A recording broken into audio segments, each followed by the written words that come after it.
Hello students, today we are going to discuss about the BSc second year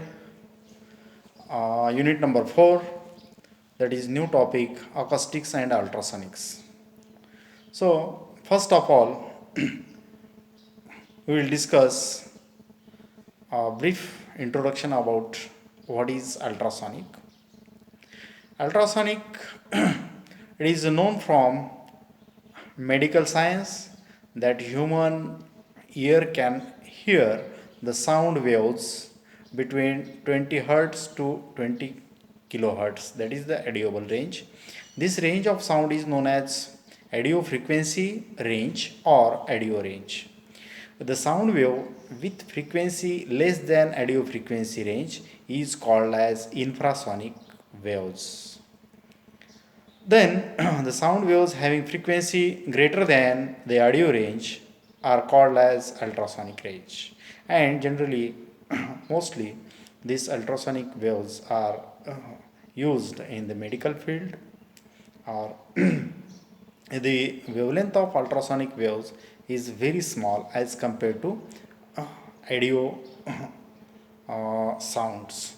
The ultrasonic waves can't be produced by usual method of diaphragm loudspeaker FED with alternating current. There are two methods which are commonly used for production of ultrasonic waves, namely piezoelectric effect and magnetostriction effect.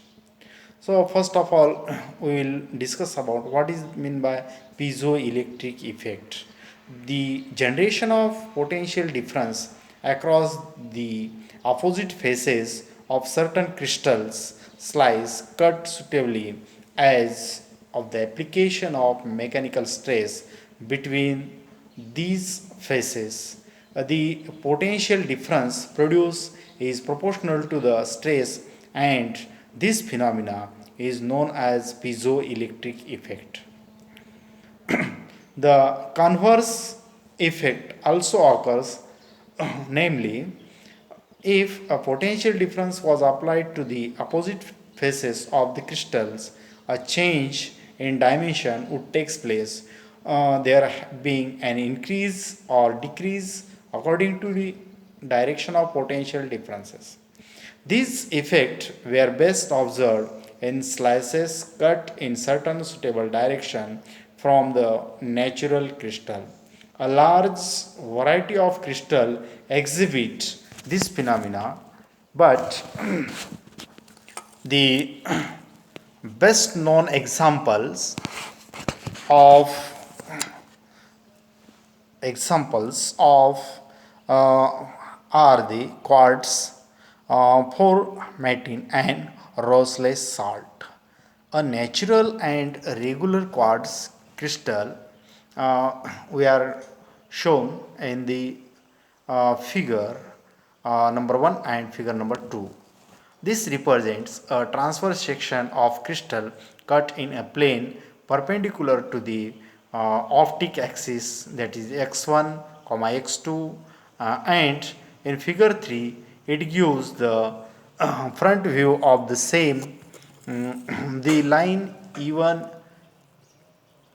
E2 and E3 represents the three electric axis plates, and M1 are cut from a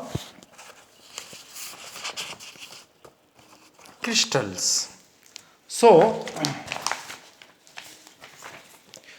the length L perpendicular to one of these axes says EE1, and figure 3 the breadth B is shown parallel to the optic axis and thickness T is parallel to the electrical axis. If such a plate is placed in an electric field parallel to the thickness, the length L increases and thickness small t decreases, and vice versa. But these two strains are such that there is no change in the volume of the crystals. So we will see the this figure 1 that is x x1 and x1. These lines are parallel lines and these 2 points. In figure 2, we will see E1, E2, E3, and these are some parallel lines. Here M1, M3, this is the another crystals. Now, in a magnetostriction effect, if a ferromagnetic material in the form of bar is subjected to an alternating magnetic field, the bar expands and contracts in length alternatively due to the longitudinal contraction and expansion of the bar. The ultrasonic waves are produced in the medium surrounding the bar. This phenomena is known as magnetostriction effect. The frequency of contraction or expansion is twice the frequency of alternating magnetic current field. The frequency of ultrasonic waves can be produced by this effect range from few hundreds to 3 lakh cycle per second. This effect seems to have been the first observed by scientist Joule. As the rod vibrates longitudinally, we can theoretically treat the arrangement as a bar free at both ends. Hence, the frequency of fundamental mode of vibration will be given by the formula, that is n is equal to 1 upon twice L in under root y by rho, where capital N is the frequency of the bar and small l is the length of bar, and capital Y, it gives Young's modulus of the bar, and you know that is the rho is the density of the bar. Then the next point, what are the applications of ultrasonic waves? The main applications of ultrasonic waves are sound signaling, determination of depth of sea, and heating effect, mechanical effects, cracks in metals, and so on. So first of all, we will see what is the application of ultrasonic waves in sound signaling. The ultrasonic waves have been effectively used for directional signaling. On account of their high frequency, they can be sent out in the form of a beam, and such they have great advantage over audible sound waves, which spread out uniformly in all directions. Then this is the first application, that is sound signaling. Then the second application, that is determination of depth of sea. By using ultrasonic waves, we can find out the actually what is the depth of sea. Ultrasonic waves of high frequency are used to determine the depth of sea. Obviously, the ultrasonic waves transmitted by the crystals are directed towards the bed of the sea.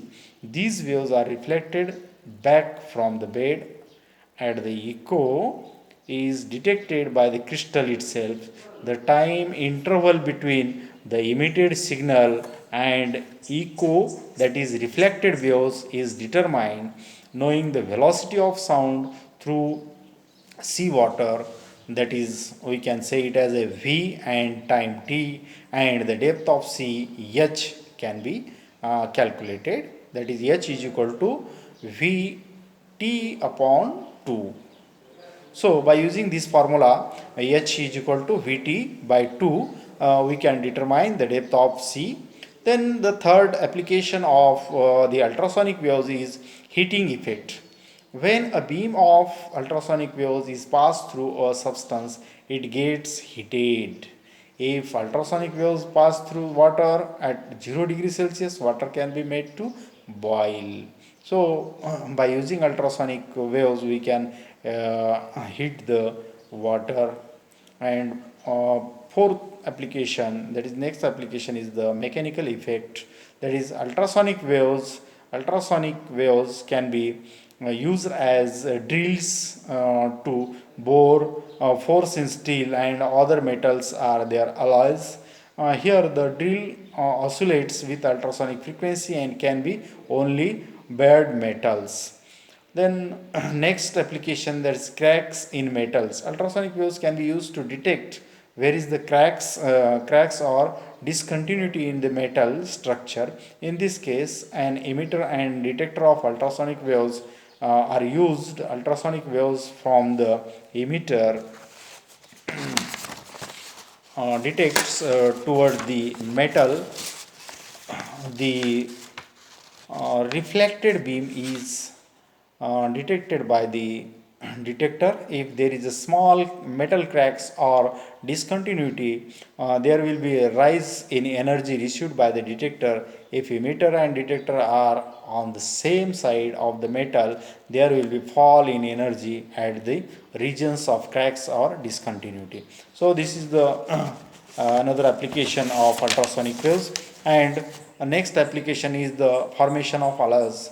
Alloy of uniform composition are obtained by subjecting the constituent to an ultrasonic beam. The constituents are well mixed up by ultrasonic waves even through the constituents of different in density. And the next application, that is chemical effect. Ultrasonic waves act as catalytic agents and accelerate chemical reactions. They bring about a number of chemical changes. Some of the chemical applications are as follows. So first is the when the potassium iodine is subjected to ultrasonic waves, it vibrates iodines. Next, water decomposes into hydrogen and hydroxyl ions by the action of ultrasonic waves. Ultrasonic waves accelerate crystallization. Next, water and oil are immiscible, and of water and oil is obtained when the mixture is subjected to ultrasonic waves. Then soldering. Aluminum can't be soldered by ordinary soldering method. To solder aluminum, ultrasonic waves are used. Addition to the electrical soldering are the ultrasonic waves removes the oxide film and facilitates soldering. Medical application. Neurologic pain. Ultrasonic waves used for relieving neurologic pain. The affected portion of the body is exposed to ultrasonic waves. The waves produce a soothing massage action and relieves pain. Next medical application is contracted fingers. Ultrasonic waves are used to restore the contractual figures. They are used loosen up the tissues in various parts of human body. And next application is blood test surgery. Ultrasonic waves are used in uh, bloodless surgery. Here, ultrasonic waves are focused by the sharpening instrument and tissues are destroyed without any loss of blood. Okay. So, with this introduction, I conclude here.